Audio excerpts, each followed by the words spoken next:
رمضان رمضان رمضان يا حبيب رمضان. Dia tak kira apa pasal Syaban lebih dah.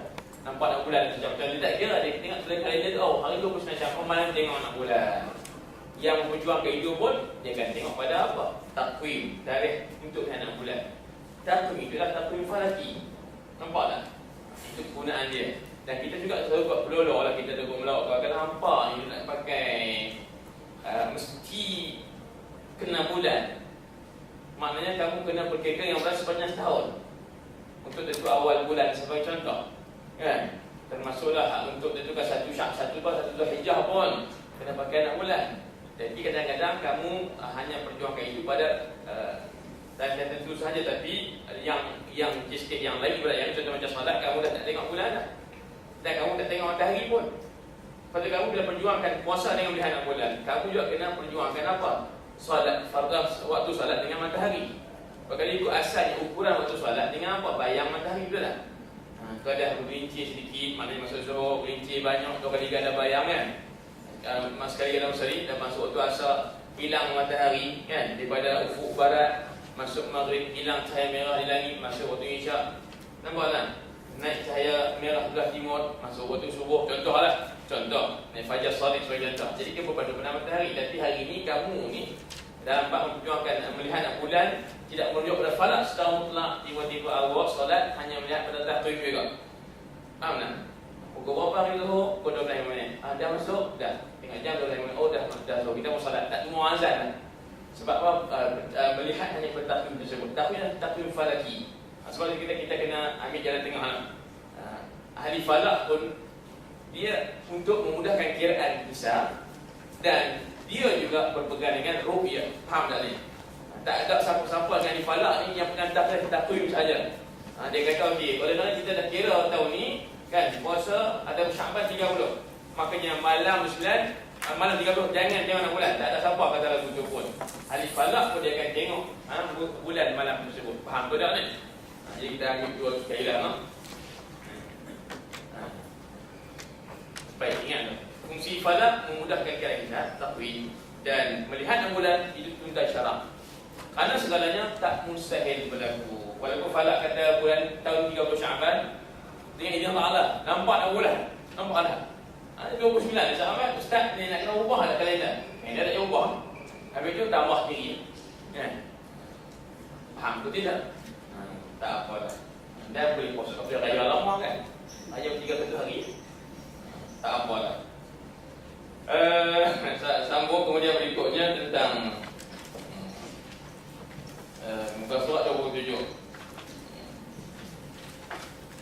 Apakah syarat bagi orang yang melihat anak bulan? Senang saja. Supaya khabarannya itu terpakai dan sah dibuat hukum, khususnya untuk sebuah kerajaan, nak isyarat rakyatnya isu berpuasa atau tidak, kan? Makanya perlu khabar yang fiqah. Itu je. Kan Islam menaruh dia pada orang yang jujur dan amanah. Walaupun dia pandai berbicara tapi tidak jujur, mungkin dia kelentong je lah. Betul tak? Tapi kalau orang tu walaupun dia orang tanya sepatah, jawabnya separuh patah, kan? Maknanya memang tak ramah sangat-sangat. Tapi kalau dia jujur, setiap patah walaupun hanya pendek, tapi dia benar. Maka kita berpegang dengan saksi yang siqah. Saksi yang siqah. Baik, itu antara syaratnya lah. Pada hari ini kalau dalam sebuah negara yang organisasi ini, dia bukan cacar awang lah. Dan tengok nak bulan, orang yang paling berauti lambat agama dalam negara tersebut. Contoh kalau di kita, di setiap negeri dia ada mufti lah. Bagi kita ni, mufti ni paling level bertinggi dalam bidang keagamaan di sebuah negeri. Bagi contoh, orang paling fiqah dia lah. Nah, lepas sultan, kita tengok sultan pakai wakil dia aja. Nah, sepatutnya sultan yang tengoknya. Sultan tak apa lah, mudah fiqah lah, ilmu dia. Nah, dan itu dah bayar gaji tinggi lah. Tak apa lah. Nak tengok syarat dia dulu, sila dibaca lah apa syarat yang ada perlu ada pada melihat anak bulan. Baik. Dr. lepas ke Saudi lah tentang berpuasa, apa dia? Dulu saya kira sahabat asali. Awal satu harinya. Sebab ada orang mendakwa nampak anak bulan. Ada dalam hajat Saudi dia terima khabar tersebut, akhirnya rupanya sesalah.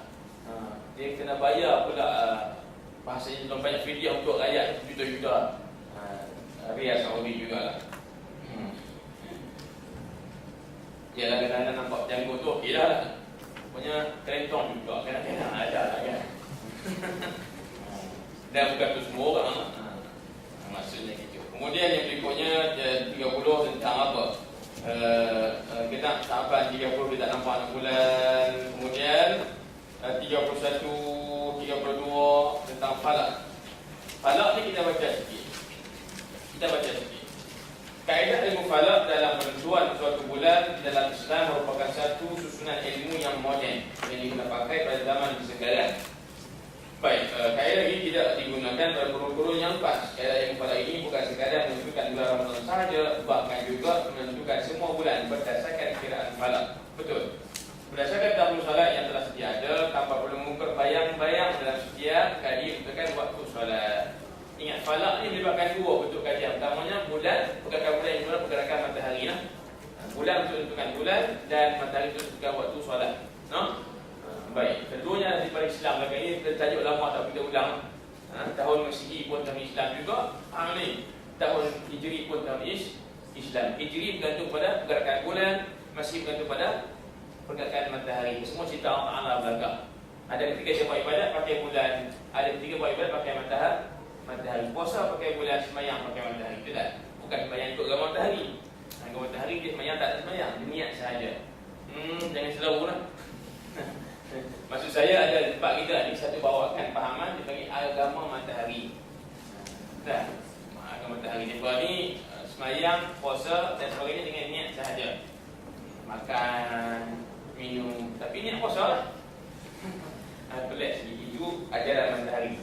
Tak apalah itu terus dalam.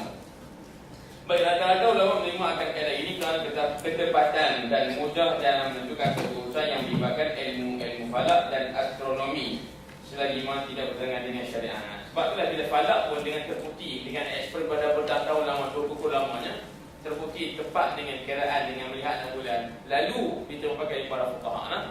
Dan di samping menjaga syariat, walaupun falak tentukan gini-gini, anak bulan tetap dilihat.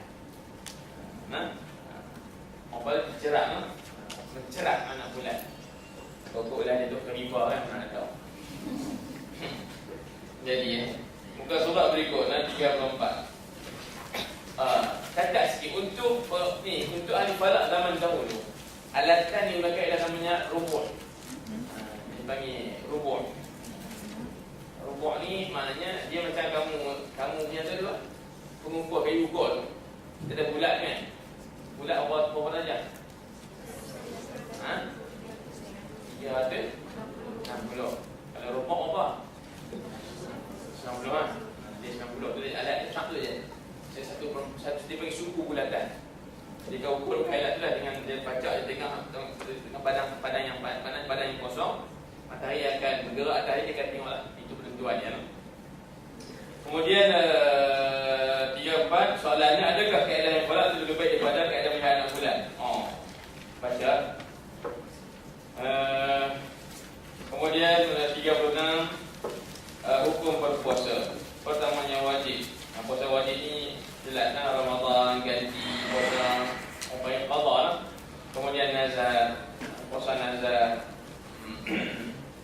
Kalau itu periksa kan, ataupun kita dapat jodoh kan, nak puasa 2 hari. Dia niat pula puasa dia lepas dia kahwin. Orang cerdik lah maknanya. Saya kahwin esok, saya kena nazar puasa 5 hari lepas saya kahwin. Dia tak betul lah, dia mana kurang, siuman. Tak apalah jadi, tak apa. Itu bagi puasa nazar. Kemudian berikutnya puasa kafarah. Kemudian yang berikutnya puasa kerana arahan pemerintah di tempat sebut menggunakan salat istisqa. Baik, salat istisqa ni lagi sikit bila mana kita kemarau panjang tidak hujan yang turun. Akhirnya kita ni mengharapkan Tuhan turunkan hujan dan minta hujan namanya istisqa pada umumnya. Cuma dia 3 peringkat dalam doa saja kan. Kemudian salat saja, kemudian yang 3 dia ada puasa sebelum. Puasa tu asli sunat. Tapi kerajaan bagi arahan nampaklah ni. Dia menjadi satu kewajiban. Rakyat kena berpuasa 3 hari sebelum kita buat salat istisqa. Jadi tak apa, itu tak buat puasa yang wajib. Tapi saya nak bagi tahu, saya ada kaedahnya. Bila campur dengan kerajaan jadi wajib. Selama dia mendatangkan kemaslahatan. campur dengan kerajaan menjadi kewajiban. Walaupun asalnya tidak wajib pun, mungkin harus, mungkin sunat. Bahkan nyata kena buat, maka jadi wajib. Ini kena ambil kaedah senang dalam bab pentadbiran dan sebagai contoh yang lain. Tapi yang sehari dua ni, Ustaz kenapa? Mereka masih berimpun di Rabah. Tak ikut arahan kerajaan. Contohlah, jangan berimpun, jangan protes. Contoh jalan lah. Itu juga berlaku di Mesir, berlaku mana-mana juga. Termasuk di dalam Melayu kita pun berlaku juga. Tapi itu saya tak nampak gini. Saya nampak macam di Mesir ni, sedikit-sedikit dia bagi compang camping lah. Dengan maksud siapa kerajaan senak yang ada sekarang. Sebab yang digunakan presiden, yang menggunakan apa dia? Menteri di bawahnya. Boleh tak? Mana boleh exco pindah badan pada presiden? Contoh. Mungkin itu pertanyaan lah kan, kita menjawab tinggi lah. Dengan kita menjawab soalan semua, maka kita dapati bahawa ada kerajaan atau tidak yang sementara ni sah sebagainya atau tidak. Tak apalah, tak apa. Saya bukan nak cerita isu tu dah, tapi nak bagi tahu. Ada kes jasa kerajaan kata kena, jadi kita wajib kena ikut. Contoh macam pakai tutup geledah. Contoh macam macam apa lagi, buka lampu waktu siang. Andai ada kemaslahatan, wajib kita taatlah. Nampak? Janganlah kita bangkang semua. Tapi bila kerajaan tawarkan pinjaman marah, ada pun semua tak tolak pula. Itu bukan kerajaan, contoh lah. Maknanya benda-benda yang baik tu usah kita berkira lah. Usah berkira lah. Kalau benda yang mungkar itu pun jangan kita bersinggung juga kadang-kadang. Kita boleh berbaik orang sebab kebaikan yang baik, tapi kita ni mampu bermuka-muka dengan sebab kejahatan yang dia buat. Faham tak maksud saya? Tak faham? Tak, maksud saya kadang-kadang kita paksa kita berkompromi lah. Ada mana kita bermuka-muka dengan orang yang kita harap satu, tapi dia buat kemungkaran. Kita tahan untuk kita nak komplain juga, kita nak apa-apa sebab kita mengharapkan kebaikan. Wah, dia buat kemungkaran. Tapi kalau kebaikan dia, no comment lah. Yang dia maksud kita kena adil tu nak. Kemudian ada kes yang 37, kes puasa sunat. Setiap tahun seperti puasa 6 Syawal. Ini puasa Islam setiap tahun ada 6 Syawal, 9, 10, 11 Muharram. Kemudian Zulkaidah baca tinggilah. Kemudian ada puasa yang sunat setiap bulan. Contoh 13, 14, 15. Dia punya ayyamul bid. Ayyam bid hari-hari juga, bukan hari telur. Ayyam bid, ayyam telur, bukan itu. Ayyam bid, ayyam harian. Bid maknanya apa? Nak bayangkan bulan dah mengambang. Hari-hari cerah 13, 14, 15 setiap bulan. Sunat kita berpuasa. Dan juga hari-hari hitam. Mana hujung bulan 28, 29 dan 30 setiap bulan. Itu yang kekerapannya bulanan. Ada kekerapannya mingguan, contoh Isnin dan Khamis. Dan juga kekerapannya contoh puasa Nabi Daud selang sehari dipanggil Saumud Dahri. Saumud Dahri maknanya apa? Berpuasa harian. Walaupun dahri maknanya harian, sebenarnya selang sehari. Jangan salah tafsiran kan? Tidak berbuka langsung, bukan. Berikutnya hukum puasa yang makruh.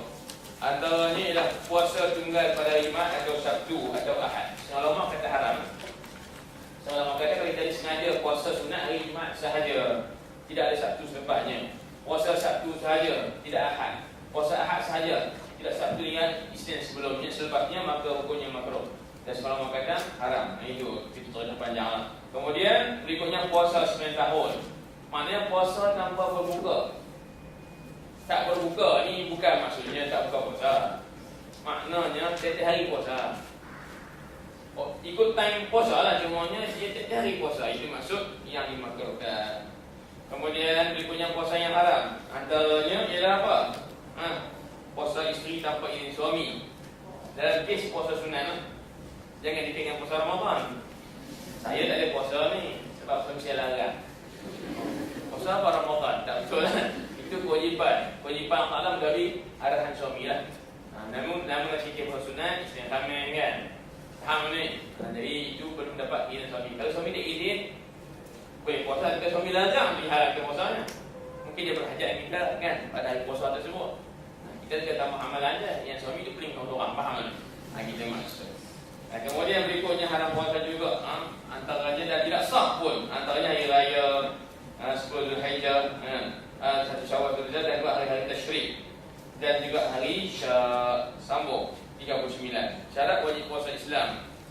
Kemudian yang keduanya mukallaf. Yang ketiganya ialah berkemampuan. Semua mukallaf ni akhir balik maknanya wajib berpuasa.